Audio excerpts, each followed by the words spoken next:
The job that wasn't there. Eric Thompson thought he was applying for work. Turns out he was applying to a mirage. Laid off in 2024, he did what millions of job seekers do: hit the job boards, polish the resume, fire off applications, and then wait in silence. Sometimes for weeks, sometimes for months. That's when he learned a term everyone in the job hunt whispers about: ghost jobs. Postings with no real intent to hire, open roles that are open in name only. Why do companies do this? Why do they post ghost jobs? Well, several reasons, and none of them good. Some want to signal that they're still growing to impress investors. Some are always hiring certain roles, although they don't move on them. And others are doing it for vanity metrics. On Greenhouse alone, 17% of posts in Q2 2025 were for roles the business never planned to fill to begin with. I'm going to say that again. On Greenhouse alone, 17% of posts in Q2 2025 were for roles the business never planned to fill. That's not a rounding error. That's a system. Well, realizing this, Thompson got mad, and he got mad enough to organize. He and 7 others drafted a federal proposal with a name that bites: the Truth in Job Advertising and Accountability Act. Now, the Truth in Job Advertising and Accountability Act does not ask, it requires several things. Things like this: list the intended hire and start date of the job. Say if the job is a new role or a backfill. Disclose if insiders get preference. Reveal how many times the job has been posted in the past 2 years. Keep postings under 90 days. Keep application windows open at least 4. And if you fake it, in other words, if you post a ghost job, well, then you'll be fined, starting out at $2,500 per violation.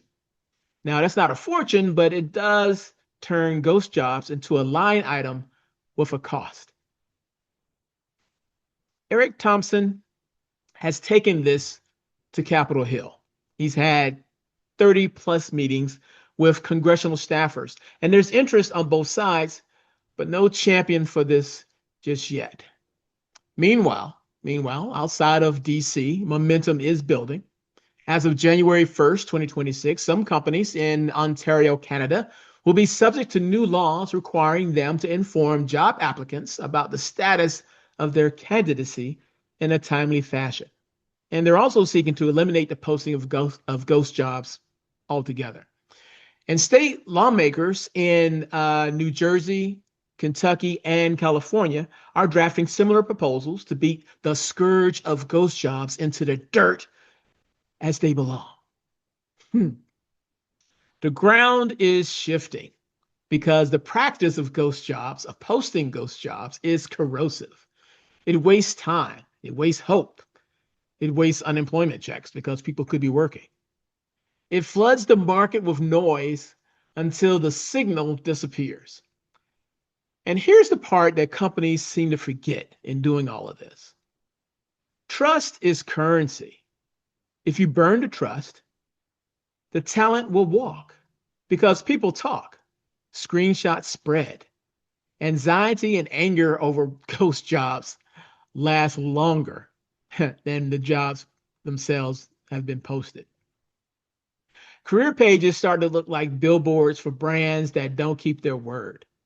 A job posting should be a doorway to a great opportunity, not a decoy. Thompson says folks forget the pain once they land something. They get a job, they move on, they forget about it. And he's right, they do. But if you've ever chased a ghost, you remember the feeling, refreshing an inbox over and over again, looking for news that will never come. Can you tell I'm frustrated by this? Well, this is an example of the type of conversations I have in my newsletter, The Recruiting Life. Subscribe to it right now, if you would, over at jimstroud.com. Because a job posting should be a promise. It shouldn't be a prop.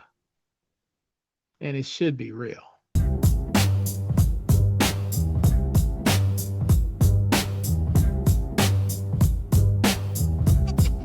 It is